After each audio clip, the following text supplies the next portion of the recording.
एक टाइम था जब लड़कियों को ये कहा जाता था लड़कियों के बारे में कि लड़कियां आईआईटी में नहीं जा सकती हैं, और ये बात सच भी थी। 2019 में 0 लड़कियां थी, मतलब 0% था लड़कियों का आईआईटी में जाने का। लेकिन इस साल 10,000 लड़कियां आईआईटी में चली गई हैं, और इसकी चर्चा बड़े लेवल पर हो रही है। पूरे ट्विटर पर अगर आप देखोगे तो यही बात फैली हुई है कि लड़कियां इतनी बड़ी संख्या में चली गई हैं आईआईटीज़ में।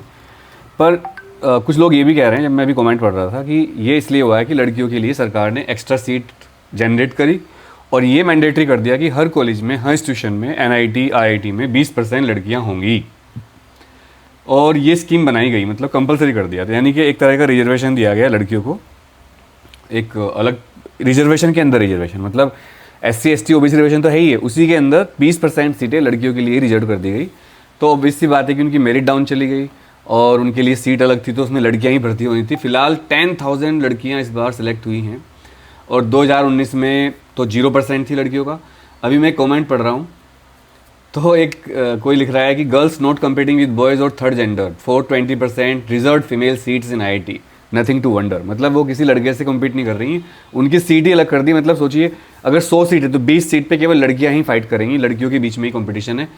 और अगर मैं आपको डेटा दिखाऊं तो 2019 में 0% था लड़कियों का, और अब जो है बढ़कर पहुंच गया है ये 10,000 2026 में, यानी कि 20% सीटें रिजर्व हो गई हैं। तो फिलहाल लड़कों के लिए यहाँ पर भी अब कंपटीशन आनी शुरू हो जाएगी, क्योंकि लड़कियों को मैंने देखा है जब भर्ती होती है तो लड़कियों की प्रेफरेंस ज़्यादा होती है कंपनियों की, लड़कियों को ज़्यादा प्रेफरेंस देती है कंपनी, क्योंकि वो भी, उन्हें भी दिखाना होता है कि डाइवर्सिफाइड कर रहे हैं।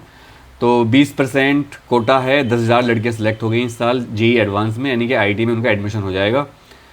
एक कमेंट और भी है, the data shows that number of women qualifying for IITs has jumped nearly 89% from 5,356 to 10,107 since 2019 में 5,000 लड़कियां भर्ती हुई थी, इस बार 10,000, मैंने वो ग्राफ देख लिया था। After a supernumerary seats scheme to improve their representation, सरकार ने एक सुपर नुमरेसी स्कीम बनाई थी जिसमें कि लड़कियों को ही 20% सीटें दी गई थी। और काफ़ी ज़्यादा कॉन्ग्रेचुलेशन की बात है। तो अगर लड़कियों ने इतनी बड़ी संख्या में कराया तो बहुत बड़ी बात है, लड़कियों को सबको कॉन्ग्रेचुलेशन। और ये मैं भी देख रहा हूँ अपने कोचिंग में भी कि लड़कियाँ अब ज़्यादा इंजीनियरिंग की तरफ मुड़ रही हैं, तो लड़कों के लिए खतरे घंटी है, लड़के थोड़ी ज़्यादा मेहनत करें तो ठीक रहेगा। Wish all the best. तो लड़कों मेहनत कर लो भाई, नहीं तो रह जाओगे ऐसी। मेहनत करो, मेहनत करो, मेहनत करो।